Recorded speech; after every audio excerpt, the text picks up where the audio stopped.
জীবনে যখন আপনার ফেসবুক পেজ বা ফেসবুক প্রোফাইলটা আস্তে আস্তে বড় করবেন, কষ্ট করে ভিডিও আপলোড করে আস্তে আস্তে যখন বড় করবেন, তখন কিন্তু আপনার ফেসবুক পেজ কিংবা প্রোফাইলের পিছে হ্যাকার লেগে যাবে। আপনার সমস্ত ভিডিও রিয়েল থাকার পরেও যদি কোনো ভিডিওতে স্ট্রাইক বা কপিরাইট ক্লেম না দিতে পারে, তাহলে কিন্তু আপনার প্রোফাইলের যে পিকচার আছে সেটার মধ্যে কি করবে, স্ক্রিনশট নিয়ে স্ট্রাইক মেরে দেবে।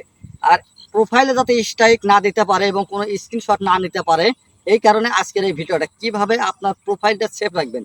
তো ভিডিওটা ধৈর্য সহকারে দেখুন, আমি দেখাচ্ছি কিভাবে আপনার প্রোফাইলের পিকচারগুলোকে সুরক্ষিত রাখবেন, কেউ যাতে আপনার স্ক্রিনশট না নিতে পারে।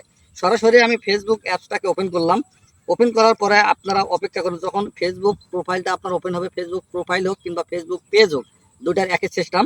তখন এইরকম যখন আপনার অপশনটা চলে আসবে, তখন এখানে কি করবেন, প্রোফাইলটার উপরে একটা ক্লিক করে দিবেন।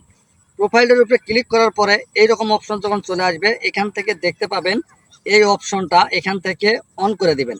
তো আমি অন করে দেখাচ্ছি, দেখেন এই যে এখানটা ইয়েস দিয়ে দিবেন।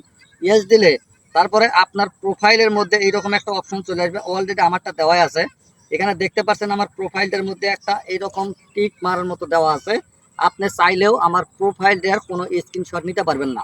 আশা করি বুঝতে পারছেন, এইভাবে আপনার প্রোফাইলটাকে সেভ করে রাখতে পারবেন। তাহলে কেউ স্ক্রিনশট না নিতে পারলে আপনার প্রোফাইলের উপরে কেউ স্ট্রাইক মারতে পারবেন। আশা করি বুঝতে পারছেন। ভিডিওটা ভালো লাগলে অবশ্যই শেয়ার করে দিবেন।